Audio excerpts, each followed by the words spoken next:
Acte 2, verset 1, à partir du verset 1, il dit le jour de la Pentecôte, ils étaient tous ensemble dans le même lieu. Tout à coup, il vint du ciel un bruit. Dis à quelqu'un un bruit. Il vient du ciel un bruit, comme celui d'un vent impétueux. Et il remplit toute la maison où ils étaient assis. Des langues semblables à des langues de feu leur apparurent séparées les unes des autres et se posèrent sur chacun d'eux.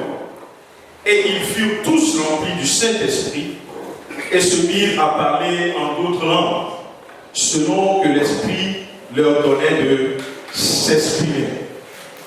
Dis Amen.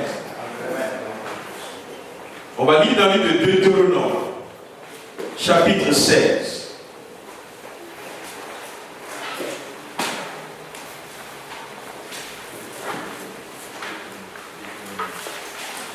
Deutéronome chapitre 16, le verset 16 dit ceci. Il dit 3 fois par an ou par année, tous les mâles d'entre vous se présenteront devant l'Éternel, ton Dieu, dans le lieu qu'il choisira, à la fête des pains sans levain, à la fête des semaines et à la fête des tabernacles. On ne paraîtra point devant l'Éternel les mains vides. Chacun donnera ce qu'il pourra selon les bénédictions que l'Éternel, ton Dieu, lui aura accordées. Amen. Lévitique chapitre 23.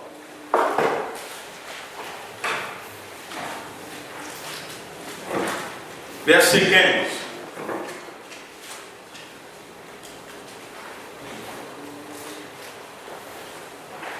La Bible dit, depuis le lendemain du sabbat, du jour où vous apporterez la gerbe pour être agité de côté et d'autre, vous compterez 7 semaines entières.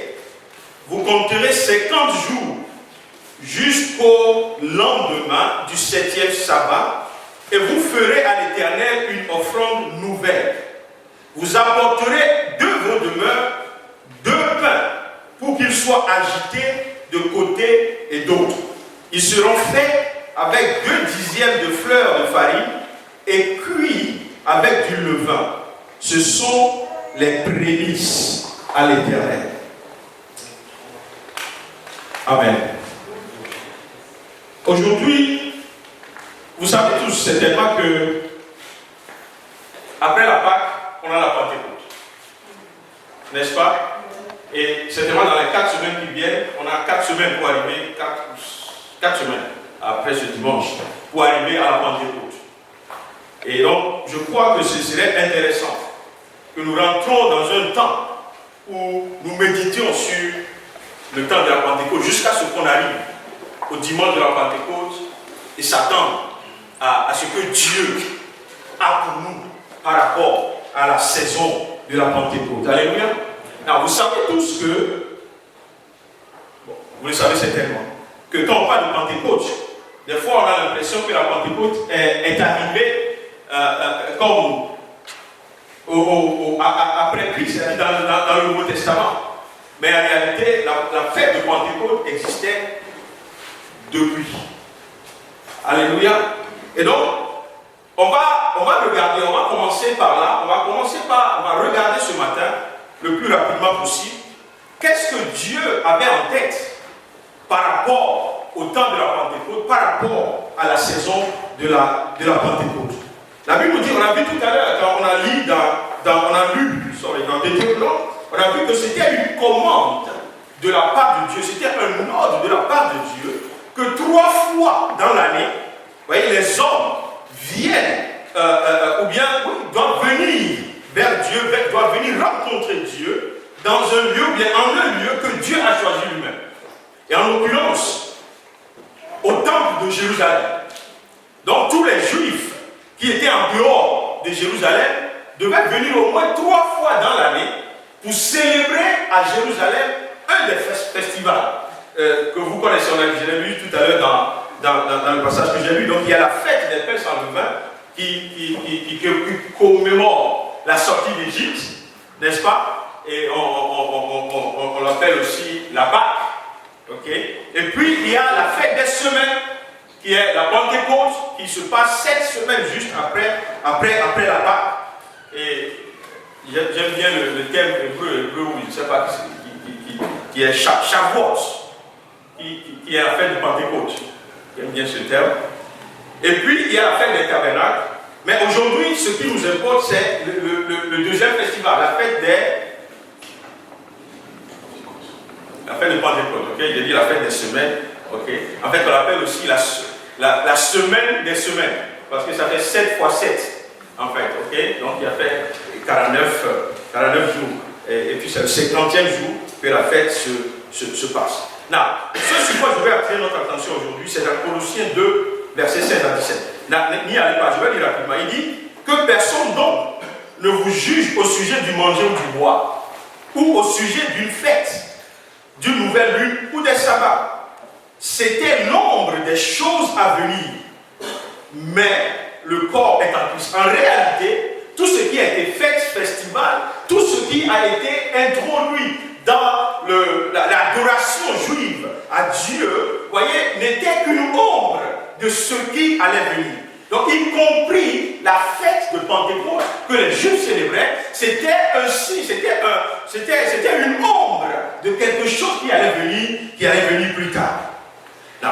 Cette fête des semaines, la fête de Pentecôte, elle est célébrée, ou bien sur 2 fois en fait. Il y a deux motifs principaux pour lesquels cette fête est célébrée. Le premier, c'est une fête pour célébrer les nouvelles récoltes. Ok? Donc, selon Deutéronome qu'on a vu tout à l'heure, tu ne peux pas, les Juifs ne peuvent pas venir à la rencontre de Dieu les mains vides. Pourquoi? Parce que la fête avait lieu juste, vous voyez, quand les prémices ou bien les nouvelles récoltes de blé sont faites en fait.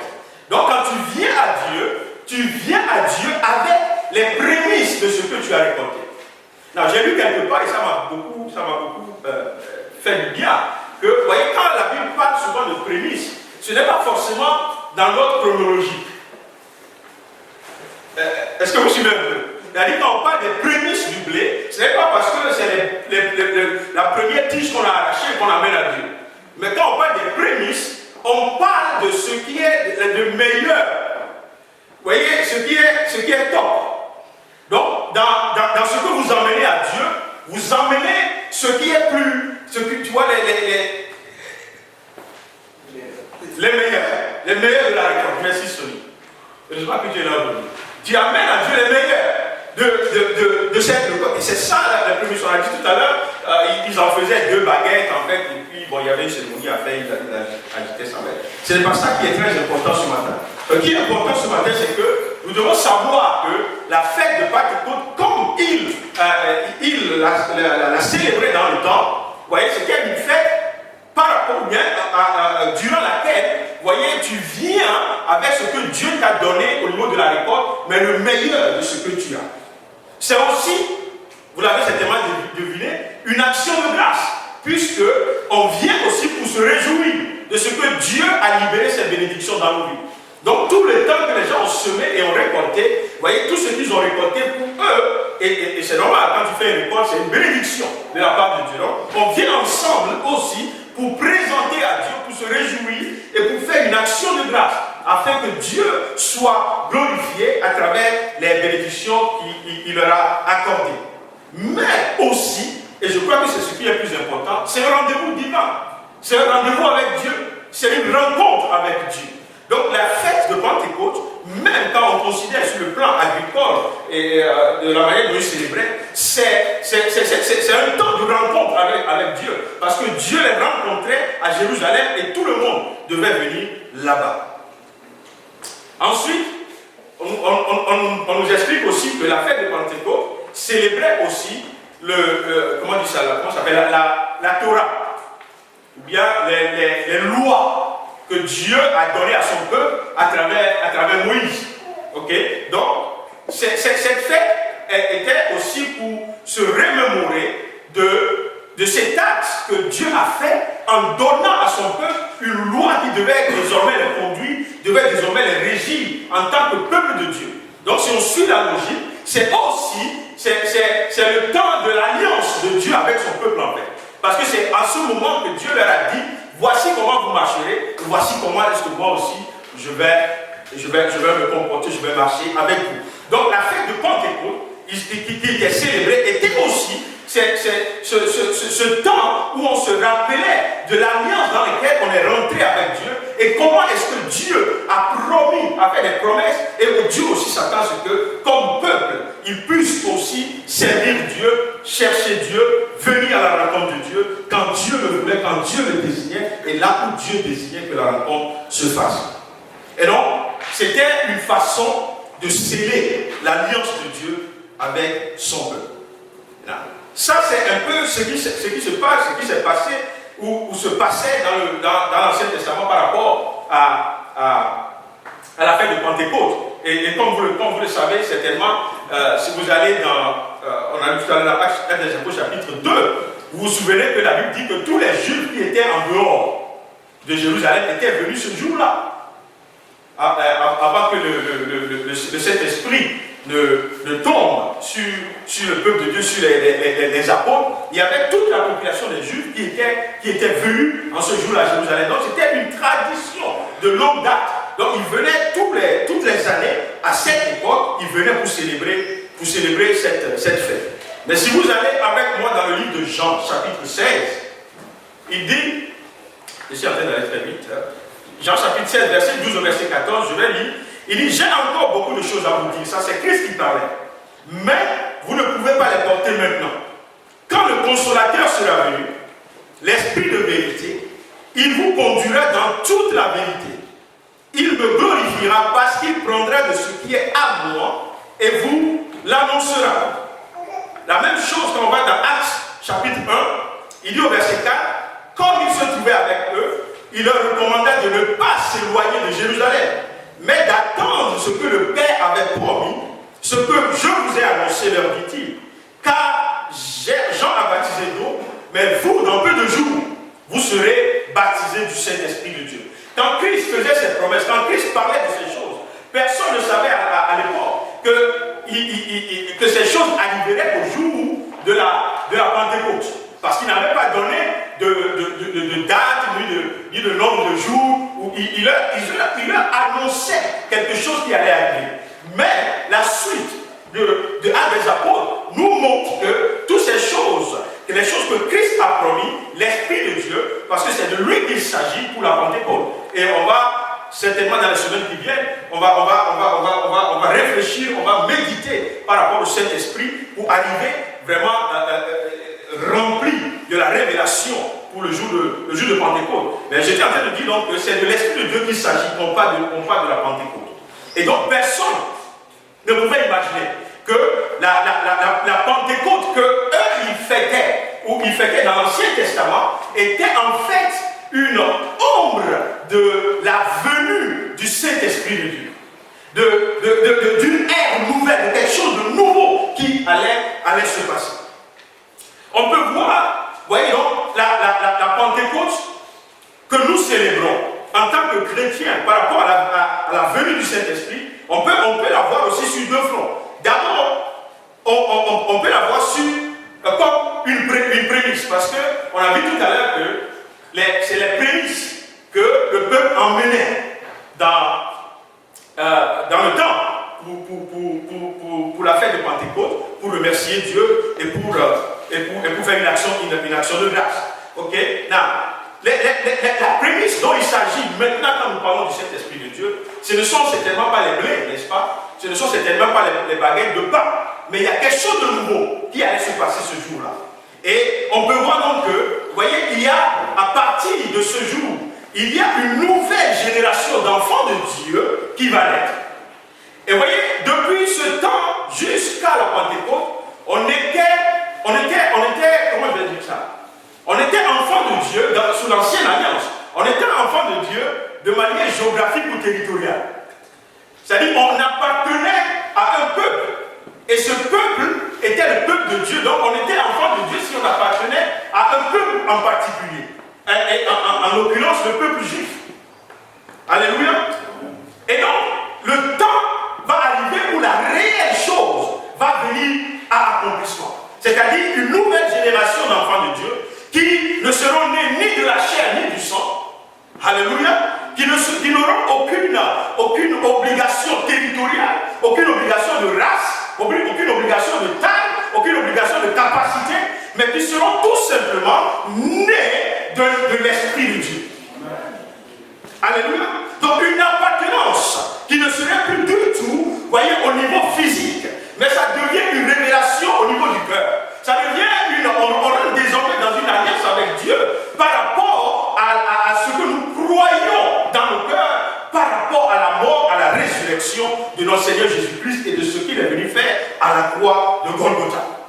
Donc désormais, vous voyez, les prémices ne sont plus du blé, les prémices ne sont plus du pain, mais les prémices, c'est les enfants de Dieu d'une nouvelle race. Une race qui n'a jamais existé auparavant. Une race nouvelle, parce que tous les hommes qui ont existé jusqu'alors étaient nés du sang et de la chair. Et désormais, il y a quelque chose de nouveau qui se passe. Une régénération par l'Esprit de Dieu. Alléluia.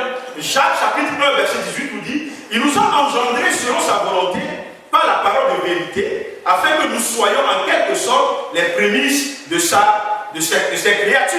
Vous voyez un peu, c'est clair que Dieu avait une intention. Quand cet esprit était venu, c'est qu'à partir de ce jour, quelque chose de nouveau allait se passer. Et vous savez aussi tous que la Pentecôte marque aussi la naissance de l'Église, comme nous la connaissons aujourd'hui. Amen. Et donc, c'est une nouvelle nation qui est née. C'est un nouveau peuple qui est né. Et cette nation est universelle. Elle existe partout.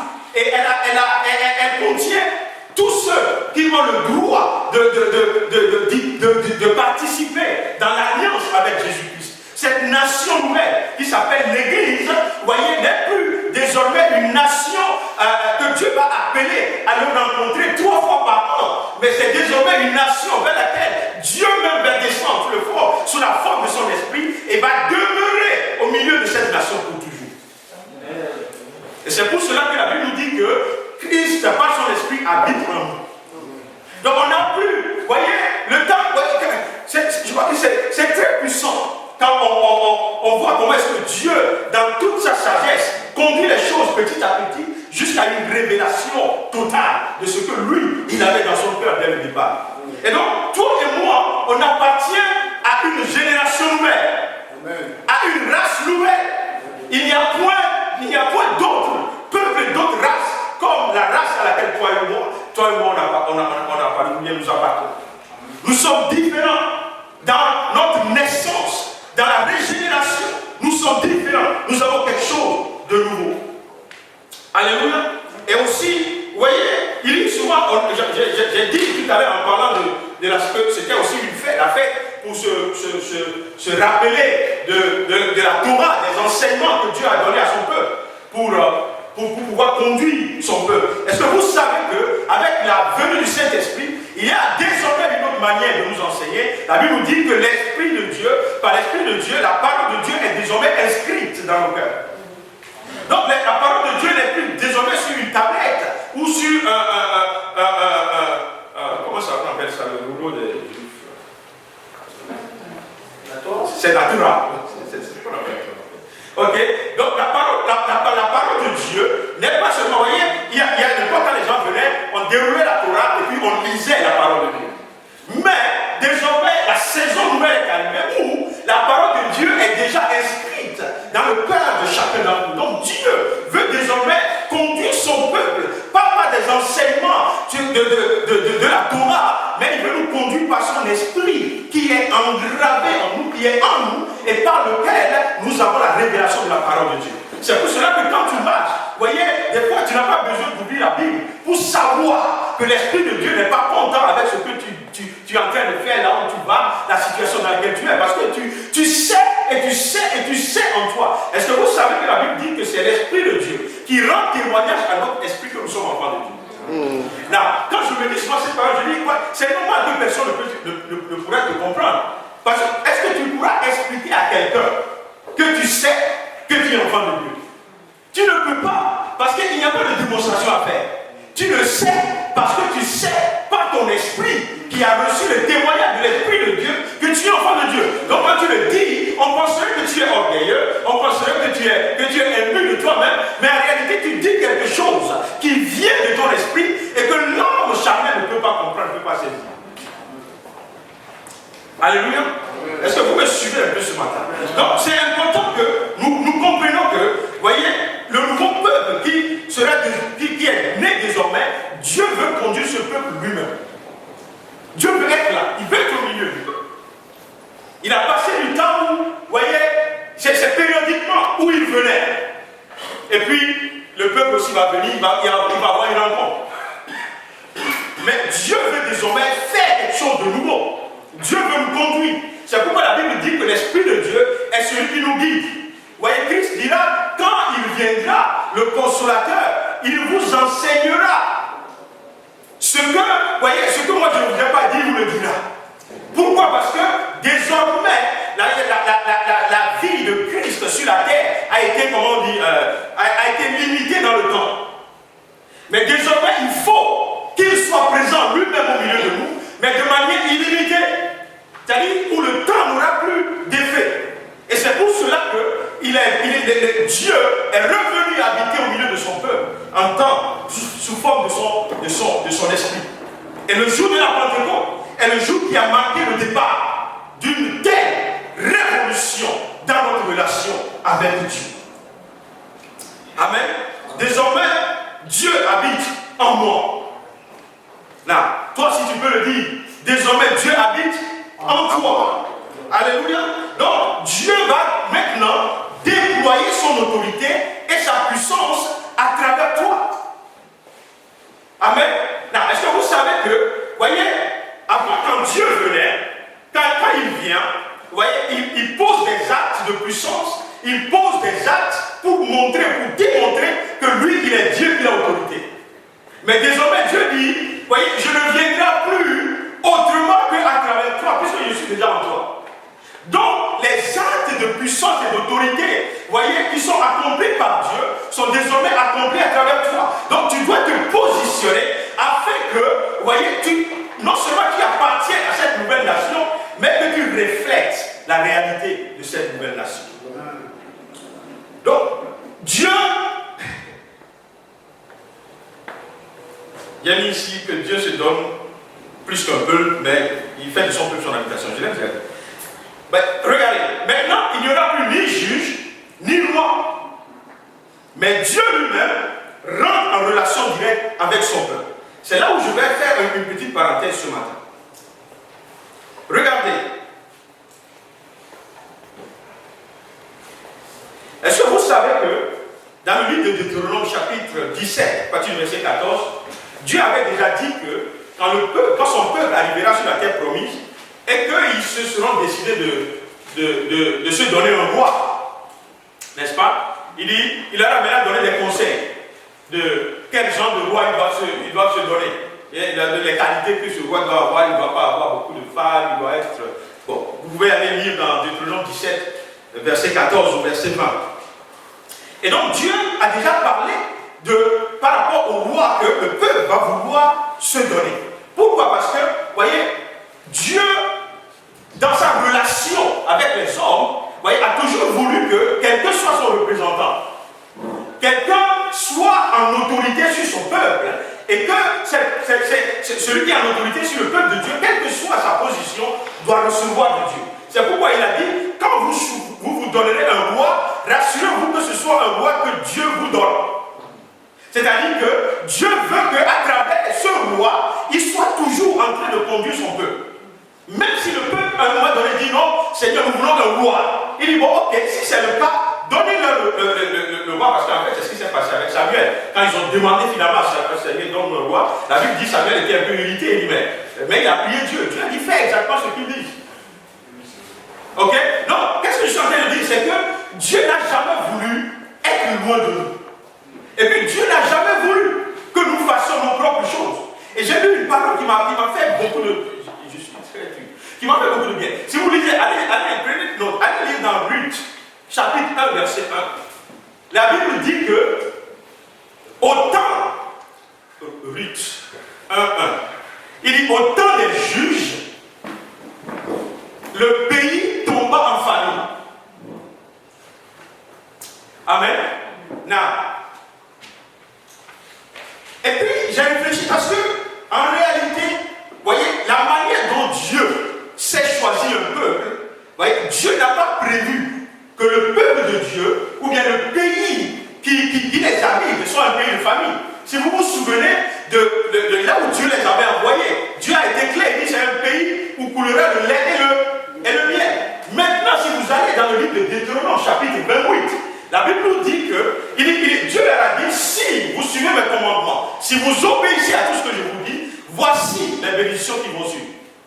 Et puis à la suite, il dit, mais si vous résistez, si vous n'obéissez pas, si vous faites vos propres choses, voici ce qui va se passer. Donc un pays qui désormais est dans la famine, c'est un pays qui a fait sa propre chose. Et la Bible dit, vous voyez, autant des juges. Donc ça veut dire que les juges ont présidé, ont gouverné un pays qui n'était pas, ou bien qui ne faisait pas les choses selon Dieu. Amen.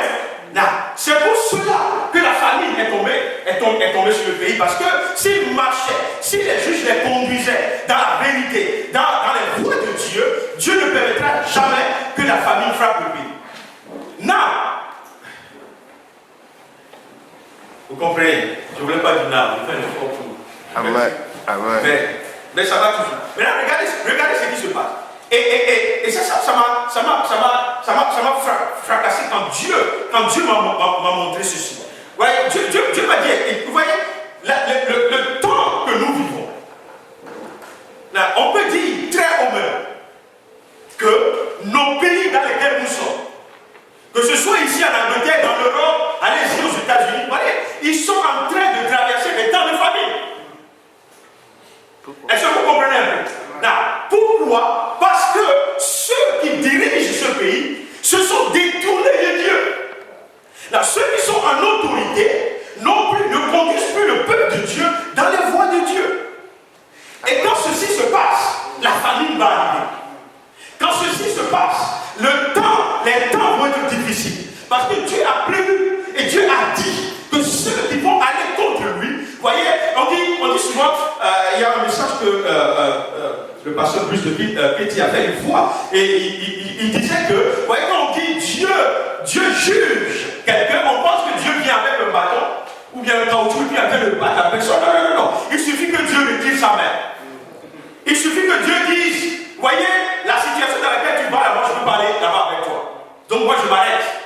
Tu peux continuer. Et la situation devient difficile devant. C'est ce que nous ne comprenons pas. Parce qu'on dit souvent, oh non, Dieu il est trop bon, il est là, il ne peut pas, oui, il ne peut pas. Mais Dieu est aussi un Dieu 3 fois ça. Donc quand tu ne vas pas dans la direction de Dieu, Dieu a quand même le droit de dire, bon, fais ce que tu veux si c'est ce que tu veux faire. Alléluia. Donc, et même dans la parole de Dieu, vous voyez, la Bible était claire, j'oublie le passage de la Bible est clair, il dit, pendant ce temps, le temps où il y avait la famille, il dit, les hommes, il a parlé d'abord des juges, mais il a dit aussi les habitants, chacun faisait sa propre chose. Et c'est exactement dans la situation dans laquelle nous sommes. Et voici là où je veux en venir aujourd'hui, je ne veux pas faire la politique avec. Mais je veux prêcher la parole de Dieu. Ok? Et donc, c'est important que nous comprenions que, voyez, tout ce qui arrive dans nos pays, que ce soit en Afrique ou ici, le temps est arrivé où on commence par chercher les moyens de faire retourner le cœur des hommes vers Dieu. Ce n'est pas une lutte, ce n'est pas un combat, ce n'est pas les armes, rien ne peut le faire. Vous voyez, souvent, même quand c'est des armes, on remplace un victorieux par un défaitiste hier, qui devient un victorieux, et puis l'autre victorieux devient défaitiste, qui cherche encore à faire tomber le victorieux, et puis ça continue, il n'y aura jamais la paix. Mais le temps est arrivé, mes frères, où nous qui appartenons à la nation nouvelle, qui sommes les prémices que Dieu a comprendre que notre mission, regardez ceci. Est-ce que vous savez que quand Christ a dit aux apôtres, c'était après, juste avant qu'il ne monte au ciel, dans les 40 jours, après la Pâque, il leur a dit, attendez à Jérusalem, jusqu'à ce que l'Esprit de Dieu arrive. Vous savez, normalement, quand Christ est ressuscité, et qu'il devait même monter au ciel, il pouvait commencer son église à l'instant là, quand lui-même il était là. Il pouvait dire, bon, ok, maintenant, allez-y, fracassez-vous sur votre chemin, faites ce que vous pouvez. Non. Il a dit, restez à Jérusalem, jusqu'à ce que, parce qu'en réalité, le peuple que Dieu s'est donné désormais, c'est un peuple qui doit être conduit par le Saint-Esprit de Dieu. Maintenant, regardez ce qui s'est passé. Les apôtres, ils étaient peut-être sans verre, avec les femmes et tout ça. Ils étaient dans la chambre haute, attendant Dieu, mais de quelle manière? En prière, en gémissant, alors que le roi des rois, le ressuscité, Jésus-Christ lui-même, a déjà fait la promesse. Donc, en réalité, si c'était toi et moi, on n'a pas besoin de prier. On a dit, mais Dieu, on a vu Christ lui-même nous a dit ça, ce n'est même pas une prophétie, ce n'est pas quelque chose que j'ai lu, les promesses de Dieu, mais non. On dit, Christ était au milieu de nous, le ressuscité, hein, pas le Christ qui était avant, celui qui est ressuscité même. On l'a vu, il était avec nous, il nous a dit, attendez, l'Esprit de Dieu vient. Donc, nous, on va dormir, il va venir. Mais ils n'ont pas dormi. La Bible dit, ils ont persévéré dans la prière. Et puis 2 jours après, paf, un bruit s'est fait entendre. La promesse du ressuscité se manifeste.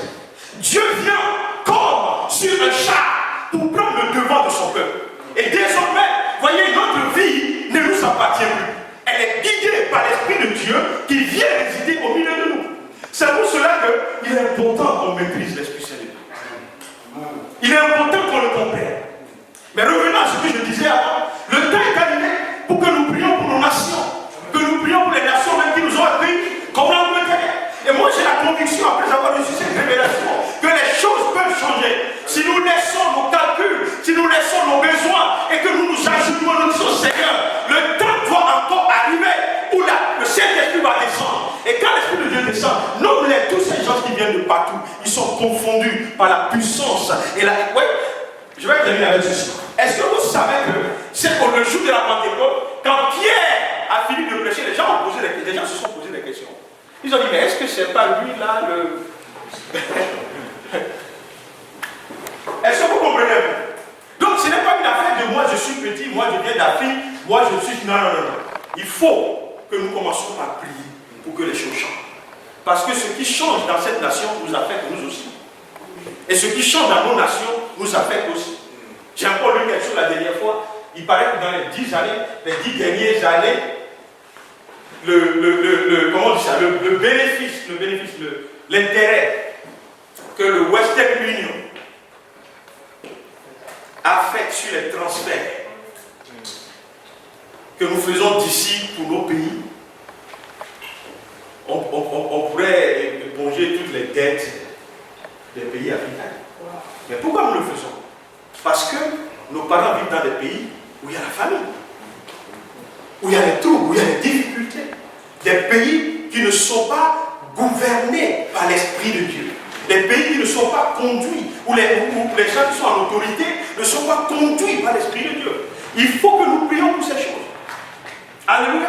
Il faut que nous prions jusqu'à ce que quelque chose doit se passer. La promesse est faite et elle est pour nous. Mais nous devons gémir en prière jusqu'à ce que nous voyons l'accomplissement. Et moi je suis convaincu que si nous le faisons, nous verrons l'accomplissement. Parce que notre Dieu n'est pas un Dieu qui ment, c'est un Dieu qui est fidèle. Il n'est pas seulement un Dieu d'église, il est un Dieu de tout l'univers. Parce que l'univers tout entier lui appartient. Ce n'est pas seulement dans l'église que Dieu peut apporter la restauration. Parce que ceux qui sont dehors, Dieu les cherche aussi. Dieu veut les toucher. Dieu veut leur vie.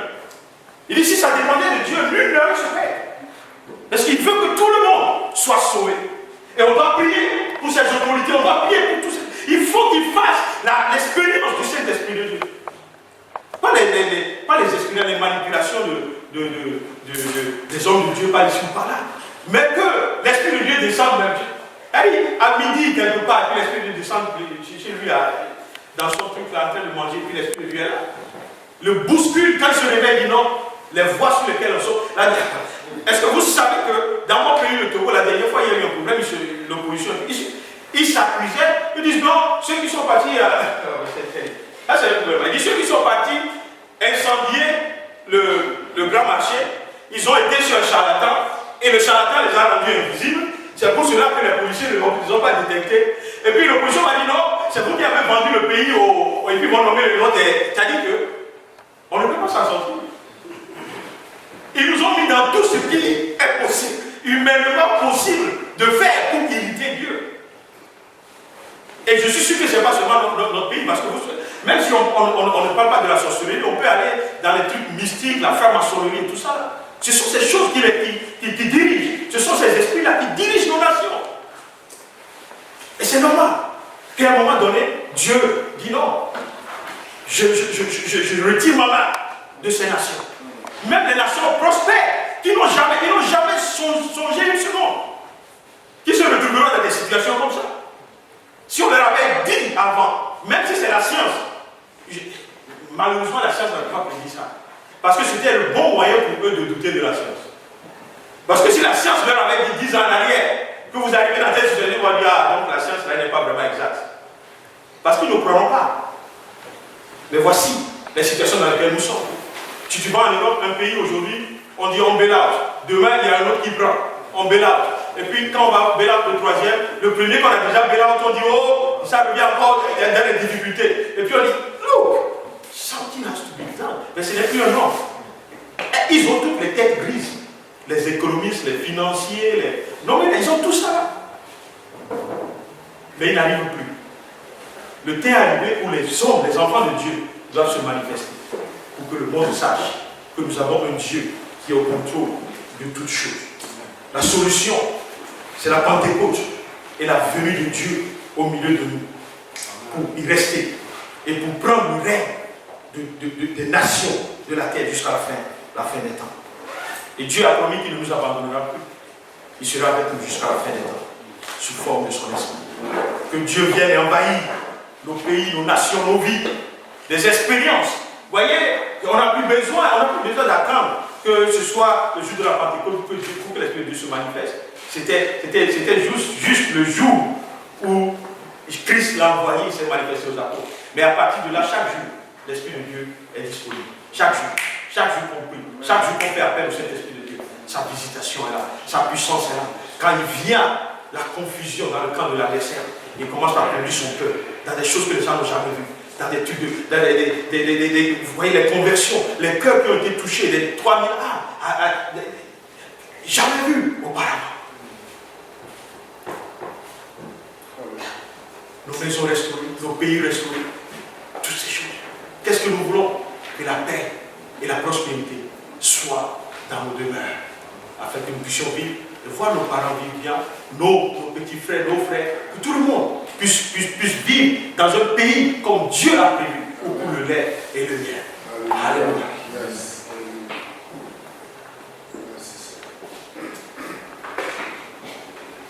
Seigneur, nous te bénissons ce matin.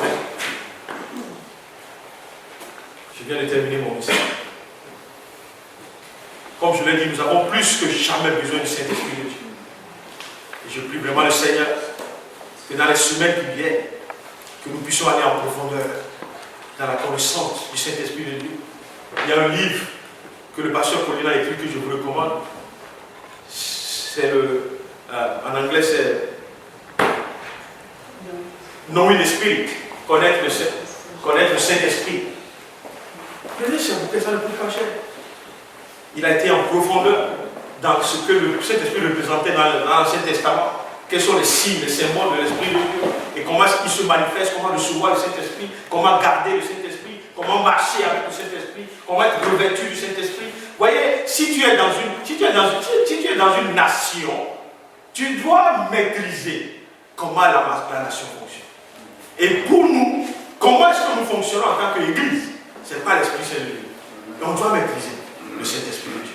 Comment il manifeste. Comme ça, toi-même, tu sais. À des moments, quand tu es vide, tu sais comment demander, comment recevoir, comment te remplir de nouveau. Parce que on a besoin de toi dans le royaume. Pas seulement pour parler, mais aussi pour que les actions de puissance soient manifestées. L'Esprit de Dieu peut se saisir de tout le monde ici et bouleverser un pays tout entier, une nation tout entière.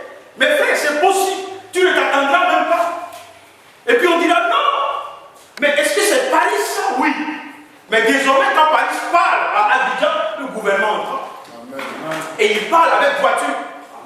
Il parle selon le Saint-Esprit de Dieu. Et nous tous, nous devons dire, Seigneur, nous sommes prêts si c'est ce que tu veux faire. Quand je dis Abidjan, je ne dis pas que tu dois rentrer forcément. Ça peut commencer ici, ça peut être ici. Le Saint-Esprit, il est libre. Alléluia. Est-ce que vous avez suivi un peu ce matin? On va se tenir debout. Et on va juste, une minute, tu vas dire à Dieu, si tu désires manifester les fruits de ce royaume, de cette nouvelle nation à laquelle tu appartiens, dis au Seigneur, j'ouvre mon cœur ce matin, parce que je veux comprendre et saisir ce que tu veux faire, ce que tu as commencé au jour de la Pentecôte. Parce que tu nous as équipés, tu nous as donné quelque chose de nouveau, de puissant, et de présence au milieu de nous. Pas que nous soyons renfermés dans une salle, mais que nous soyons aussi dehors, et que nous fassions de la différence, même quand nous sommes dehors. Éternel, nous te bénisse. Vas-y, parle. Dis, Seigneur, ton cœur est ouvert. Dis à Dieu que ton cœur est ouvert. Ton cœur est ouvert, qu'il vienne faire ce qu'il veut faire au milieu de nous. Parce que nous voulons changer. Nous-mêmes, de l'intérieur, nous voulons aussi être utilisés pour changer les situations autour de nous. Et on ne peut pas le faire sans l'Esprit de Dieu. On ne peut pas le faire sans l'Esprit de Dieu. Que le Seigneur nous ouvre les yeux ce matin par rapport à son plan. Et ce qu'il veut réellement faire. En amenant le jour de la Pentecôte à existence. En relâchant son esprit au milieu de son peuple. Quel est son plan? Et quelle est notre part dans ce plan de Dieu? Que Dieu te parle.